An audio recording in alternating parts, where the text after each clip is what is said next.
ఉద్యోగులకు ఇచ్చిన హామీలను వెంటనే అమలు చేయాలని డిమాండ్ చేస్తూ ఉద్యోగ జేఏసీ ఆధ్వర్యంలో ఇందిరా పార్క్ వద్ద భారీ ధర్నా చేపట్టారు. రాష్ట్ర వ్యాప్తంగా 33 జిల్లాల్లో ఉద్యోగులు నిరసన నిర్వహిస్తున్నట్లు ఉద్యోగ జేఏసీ చైర్మన్ మారం జగదీశ్వర్ తెలిపారు.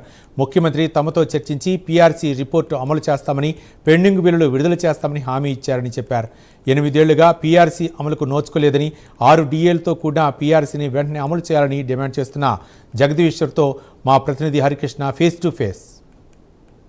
ఉద్యోగ జేఏసీ ఆధ్వర్యంలో ఇందిరా పార్క్ వద్ద భారీ ధర్నా చేపట్టడం జరిగింది. తమ హక్కుగా రావాల్సిన డిమాండ్లన్నీ కూడా ప్రభుత్వం వెంటనే నెరవేర్చాలని చెప్పేసి కూడా మరంతా కూడా డిమాండ్ చేస్తున్న పరిస్థితి. రాష్ట్ర వ్యాప్తంగా కూడా నిరసన కార్యక్రమానికి పిలుపునిచ్చిన నేపథ్యం అయితే ఉంది. ప్రస్తుతం మనతో పాటు ఈ యొక్క ఉద్యోగ జేఏసీ చైర్మన్ మారం జగదీశ్వర్ ఉన్నారు. వారితో కూడా మాట్లాడించే ప్రయత్నం చేద్దాం.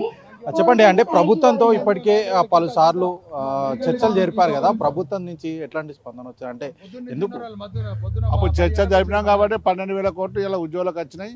అప్పుడు చర్చలు జరిపినాం కాబట్టి 3 DAలు వచ్చినాయి. కానీ ముఖ్యమంత్రి గారు మమ్మల్ని కూర్చోబెట్టి మాట్లాడి పీఆర్సీ రిపోర్ట్ తీసుకొస్తామన్నారు. ఇక పెండింగ్ బిల్స్ కూడా మొత్తం కంప్లీట్ కాలేదు. ఇంకా ఉద్యోగులకు రికగ్నైజేషన్ సమస్య కూడా ఉన్నది, ఉద్యోగుల పెండింగ్ రికగ్నైజేషన్. ఇవన్నీ ముఖ్యమంత్రి గారు బాగానే ఉన్నారు, కానీ కింద ఉన్న వ్యక్తులు కొందరు కావాలని దీన్ని పక్కన పెట్టి మాటికి ముఖ్యమంత్రి దగ్గర కోలేం. కాబట్టి మన ముఖ్యమంత్రి గారికి అదే కోరుతున్నాం, మా నిరసన తెలియాలి. కింది లెవెల్లో చాలా మంది ఉద్యోగులు వాట్సాప్లో మమ్మల్ని విపరీతమైన ధోరణితో తిరుగుతారు. వాస్తవానికి వాళ్ళ ఆవేదన కరెక్టే. 3 సంవత్సరాలు దాటిపోయింది. ఈ పీఆర్సీ రిపోర్ట్ వచ్చి కంప్లీట్ 3 సంవత్సరాలు అయింది. గతంలో ఎప్పుడు పీఆర్సీ 3 సంవత్సరాలు దాటినట్టు లేదు.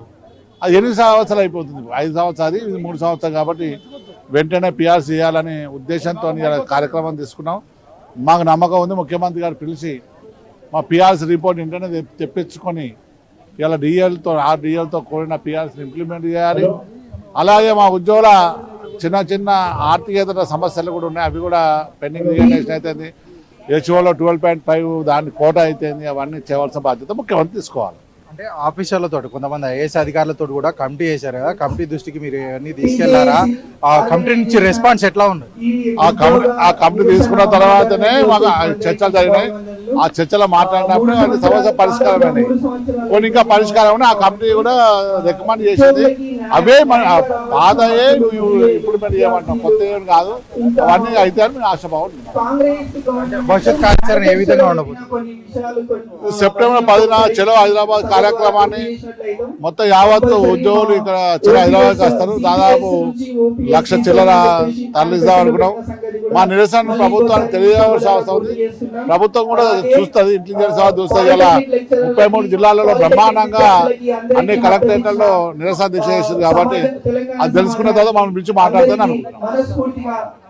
ఏదైతే పెండింగ్ లో ఉన్న DAలు వెంటనే విడుదల చేయాలి, అదేవిధంగా 2వ పీఆర్సీ వెంటనే అమలు చేయాలంటూ కూడా ఉద్యోగ జేఏసీ మొత్తం కూడా డిమాండ్ చేస్తుంది. లేకపోతే భవిష్యత్తులో ఈ యొక్క ఉద్యమాన్ని తీవ్రతరం చేస్తామని చెప్పేసి కూడా వారంతా కూడా చెప్తున్నారు. సో ప్రభుత్వం వెంటనే ఈ యొక్క ఏదైతే హక్కులుగా మాకు రావాల్సిన హామీ ఏదైతే ఇచ్చిందో ఆ హామీ వెంటనే నెరవేర్చాలంటూ కూడా వారంతా కూడా డిమాండ్ చేస్తున్నారు. Cameraman Srikanth, Harikrishna, Hyderabad prime 9. మేడ్చల్ జిల్లాలో